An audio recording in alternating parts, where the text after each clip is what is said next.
A terrifying and spine-chilling prison. This is no ordinary prison, but a place where the rules of law go unchecked, where only physical strength reigns. Every prisoner's hands are stained with the blood of others, and everyone is vying to establish their own fearsome identity. At the beginning of the story, we see a police van, kicking up dust, approaching the gates of a Chinese prison where entry is tantamount to death. Sitting in this van with a few other prisoners is a 21-year-old young man, Riki. He is young and calm, but his eyes hold a depth that the prison's most cunning criminals cannot fathom. As soon as he steps out of the van, the older, more ruthless inmates begin plotting his life, mistaking him for an easy target. Little did they know that this boy would turn out to be their savior. The reason behind Riki's imprisonment was equally terrifying. He had been sentenced to 10 years in prison for brutally killing a man, but given his young age, the court ordered him to serve 5 years in this special prison. As Riki passes through the prison's main security checkpoint and passes under the metal detector, a red alert suddenly resounds throughout the prison. Hearing the siren, the guards on duty are alerted and surround Riki, searching him. They were certain Riki had hidden a metal weapon or a knife, but to their surprise, even after thoroughly checking his clothes and belongings, they found nothing. The guards were perplexed because the metal detector still screamed, indicating the presence of a heavy metal object near Riki's body. To solve this mystery, the guards forcibly take Riki to an X-ray machine. As the machine turns on and a scan of Riki's body appears on the screen, the doctors and guards present there are stunned. Not one, not two, but 5 bullets were lodged in Riki's chest. These were the very bullets the X-ray machine had been detecting repeatedly. Silence fell upon them, because in the eyes of science, 5 bullets in a normal human's chest would mean instant death. Yet Riki stood before them, unharmed and unwavering. When a shocked guard controlling his voice asks him, "Why didn't you remove these bullets?" Riki replies in a cold, heavy tone, "These bullets are a powerhouse for my body, so I didn't remove them." Hearing this, the guards are struck with fear for Riki for the first time. We then learn about the prison's terrifying structure. It was actually divided into 4 separate blocks: east, west, north, and south. Each block had its own ruler,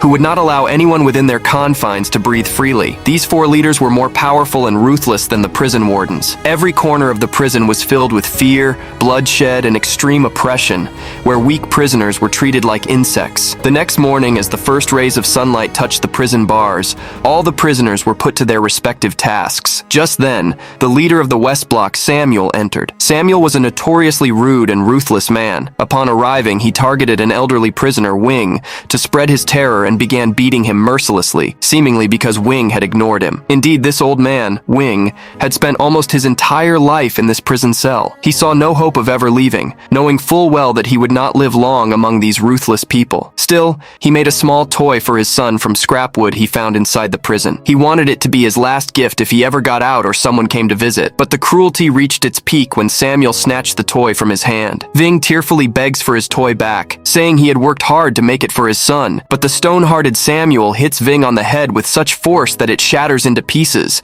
and Ving falls to the ground, bleeding. After breaking the toy, Samuel threatens to kill Wing if he dares to raise his head against him again. Wing, utterly devastated by the humiliation of his entire life and the ruin of the last gift he had made for his son, is consumed by a fierce desire for revenge against Samuel. He picks up a sharp piece of the toy and rushes towards Samuel to throw it at him.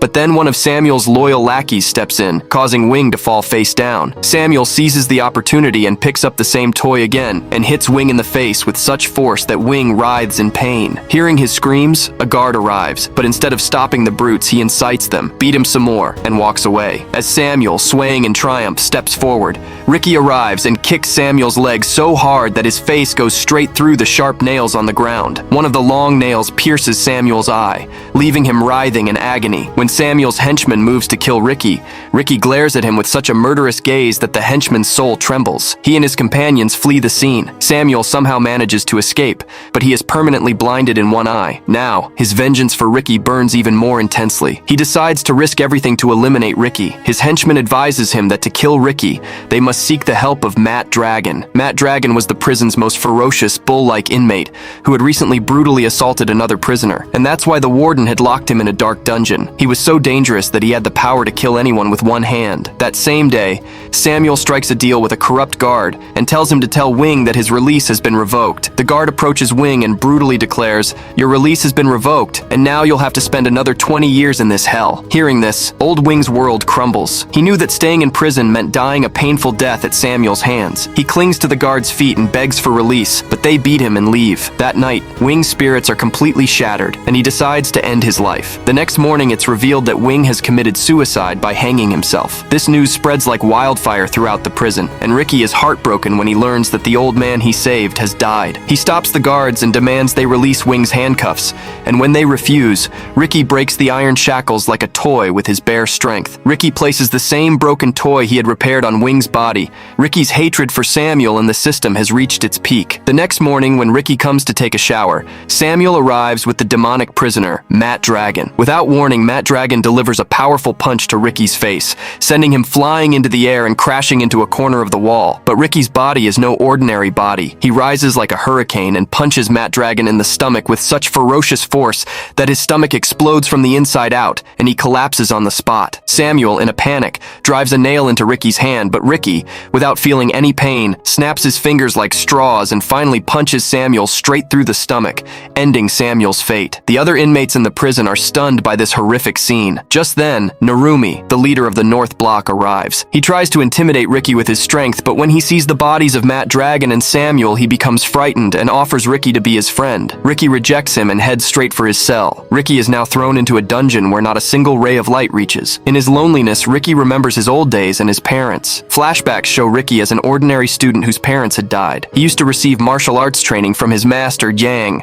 Master Yang would tell him, "You still have a lot of weakness within you. You must control your mind and anger." Riki fell at his master's feet, insisting on receiving full training. The master put him through rigorous training, ripping apart rocks and absorbing heavy blows, which turned Riki's body and mind into an impenetrable shield. Riki sits in his cell, lost in his memories, when the sound of heavy boots shatters the silence. A guard arrives and informs him that the assistant warden has summoned him immediately. When Riki is taken to the warden's room, the scene is horrific. A large amount of food is laid out on the assistant warden's table, but the most horrifying sight is one of his hands, severed below the elbow. He had replaced his hand with an iron hook with two sharp prongs, which he used to eat. The warden calls for Riki's file, and the guard begins reading his report. The report reveals that Riki was orphaned since childhood and was fond of music, learning to play the flute. However, he was sent here after killing a man in a fight with a gang. The warden asks Riki the secret behind the 5 bullets in his chest, but Riki simply offers a mysterious smile. Irritated by Riki's silence, the warden shows him an old photograph of his friend Keiko. Keiko was Riki's sole support and love.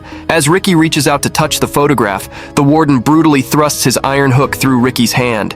He then rains down a barrage of punches on Riki, trying to break him open, but Riki's resolve is steel. Instead of writhing in pain, he spits in the warden's face. This enrages the warden, who crushes Keiko's photograph under his shoes. Seeing his most cherished memory destroyed, Riki's anger erupts like a volcano. He uses the strength of his bare hands to break the warden's heavy table in two. The warden cowers in fear in a corner. Riki wants to hit him, but remembers his master's teachings, restrains himself, and walks away. That night, Riki sits alone in his cell, remembering his friend Keiko, playing the same old tune on his flute that they used to listen to together. The painful sound of the flute echoes throughout the prison. Just then, a guard arrives and threatens Riki with slicing it to pieces if he plays it again. The next morning, tensions rise again in the prison. Samuel's sycophant, the one for whom Old Wing had sacrificed his life, is now the target of the other prisoners. They surround him with sharp swords, ready to behead him. Just then, Narumi, the leader of the North Block, intervenes. He stops the prisoners, but a courageous prisoner, Wong, asks him,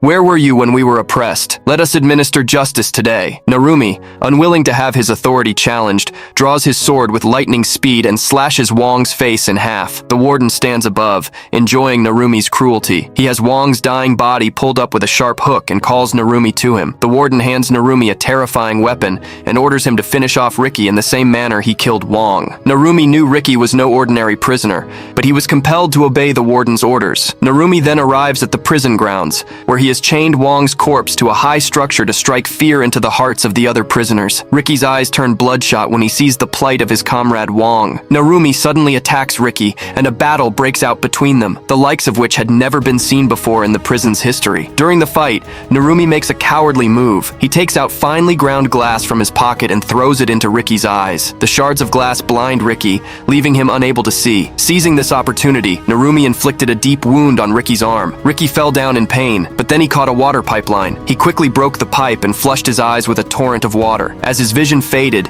he descended upon Narumi like a terrifying storm. Riki slapped Narumi's head so hard that one of Narumi's eyes fell out like a marble. marble. Even the warden was astonished by Riki's strength. Riki pulled back his own veins, bandaging his wounds, and prepared to attack again. When Narumi realizes he can't defeat Riki, he gives up and stabs himself in the stomach to save his honor. But this is his last resort. As Riki approaches, Narumi pulls his intestines out of his stomach and tries to wrap them around Riki's neck. Riki defends himself from this brutal attack, lifting Narumi into the air and punching him in the head so hard that Wong's skull is crushed. As Narumi dies, Riki lowers Wong's body, but Wong is already dead. Riki gathers all the prisoners and shouts, "The warden is responsible for this innocent man's death. Kill him!" The mob of prisoners rushes towards the warden, but just then, 3 new leaders, Chang, Kitayama, and Brandon, arrive. The warden challenges Riki to kill these 3 if he has the courage. The fire of rebellion is raging in the prison. The warden offers Riki the position of leader of the North Cell, but he declines. Riki's mind is troubled because he has caused the deaths of several of his fellow prisoners. Then he meets a boy whose tongue the warden had cut out because he had discovered one of the warden's dark secrets. Riki gives the boy his flute, and the boy gives him some leaves in return. Riki becomes suspicious and discovers that the leaves are opium, a drug the prison leaders are dealing in illegally. Riki sets the entire opium plantation on fire. Seeing this, Chung, the leader of the West Block, goes berserk and attacks Riki. At that very moment, an alarm goes off in the prison because the warden's father, the superintendent, is about to arrive. Panic erupts in the prison, and Riki is trapped in a cement pit. The assistant warden has a cement pit filled to kill Riki, but Riki uses his inner strength to break through the cement, saving Kitayama's life. The next day, the chief warden arrives. The assistant warden tries to make everything seem fine, but then Riki reappears. Kitayama, Riki's enemy, sacrifices himself to save Riki's life. He stops the hydraulic press with his bare hands so Riki can escape, crushing Kitayama to death in the process. Riki is then chained to a pit and buried for 7 days. The warden thinks Riki will die without breathing, but Riki fights to the death through a bamboo tube for 7 days and finally emerges from the pit. As Riki emerges, Chang, the warden's female companion, attacks him. She stuffs blades into Riki's mouth, but Riki spits them back out. Now the warden and Riki face off. The prison inmates and guards are fighting each other. Riki moves forward to kill the warden, but the warden unleashes his true and terrifying power. He instantly transforms into a gigantic, hideous monster. This monster picks Riki up, throws him down, and tries to crush him. Riki uses all his strength and intelligence to drag the monster toward a massive meat grinder. With all his might, Riki throws him into the machine, crushing the cruel warden to mincemeat. Riki removes the warden's severed head from the machine, holds it aloft, and presents it to the entire prison. With the warden's death, the guards' spirits are shattered. Riki shouts, "The oppression is over! You're all free!" Riki charges toward the massive, powerful prison wall that has held innocent people captive for years. He concentrates all his strength into a single punch and smashes it so hard that the stone wall crumbles like sand. The wall shatters, allowing light from outside to enter the prison. Riki and all the prisoners escape through the opening and are free, and this bloody saga ends there. Please subscribe to the channel.